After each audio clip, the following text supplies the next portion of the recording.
Поляки заблокували рух вантажівок у пункті пропуску Рава-Руська на кордоні з Україною.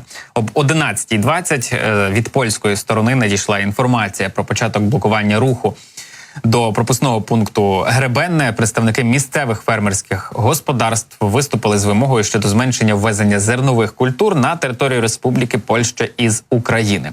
В рамках оголошеного блокування протестувальники не пропускають вантажівки на виїзд з України. За даними Державної прикордонної служби нашої країни, на в'їзд в Україну пропуск вантажівок здійснюється за раніше оголошеним графіком, тобто це 12 транспортних засобів упродовж 12 годин, а також одним запуском додатково по 4 вантажівки, які здійснюють перевезення гуманітарної допомоги до України. Пропуск решти категорій транспортних засобів в обох напрямках здійснюється у звичайному режимі, тобто ми знову повертаємося до ситуації, коли наші польські сусіди, а конкретно фермери-протестувальники, блокують кордон, пропускаючи по одній вантажівці на годину. Станом на 11:20 сьогоднішнього дня черга вантажівок на виїзд з України становила 33 транспортних засоби, зареєстровані в електронній черзі. Тобто розуміємо, що ця черга буквально з 33 транспортних засобів, вона стоїть щонайменше на добу, якщо це йдеться за фури, які возять, точніше, зерно. Якщо йдеться про гуманітарну допомогу, то нагадаємо, що поляки пропускають по 4 автомобілі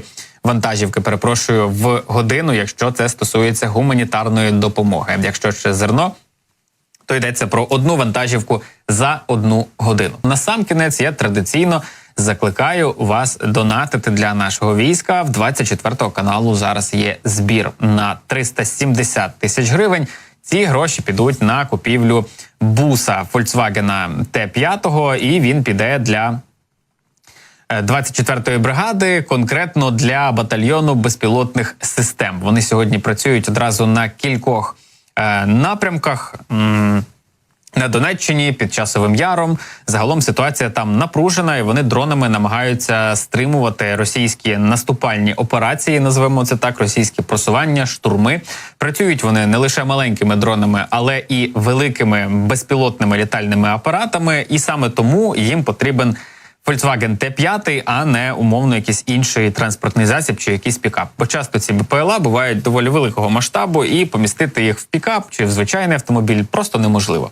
Тому треба бус. Чим швидше ми на нього зберемо, тим краще, тому що таким чином він дуже швидко поїде до них уже виконувати свої завдання. І оскільки це бус, то додатково ним можна підвозити боєприпаси, ним можна підвозити людей, ним можна займатися евакуацією поранених із поля бою. Тобто завдань в цивільної автівки, ще й в такої, на фронті знайдеться насправді чимало. Тому дуже сподіваємося на вашу допомогу. На цей момент із 370 тисяч гривень зібрано 5% від необхідної суми, і ми вам дуже дякуємо, що ви долучаєтеся до наших зборів. Пам'ятайте, що маленьких донатів не існує. Кожен ваш внесок, він наближає фінальну суму банки, а отже, наближає і фінальну ціль – купівлю буса у цьому випадку. Нагадаю принагідно, що можна долучитися до збору, відсканувавши QR-код, який ви бачите у себе на екранах. Це буквально 15 секунд вашого часу, а можете зайти на сайт fund.24tv.ua і задонатити там. Заодно подивитися, скільки зборів ми вже закрили саме з вашою допомогою. Бо саме завдяки вам ми купували машини, купували дрони, купували навіть гранатомети, купували крани для ремонту автомобілів і закривали безліч зборів. Тому наперед дякуємо за ваші внески в українську перемогу.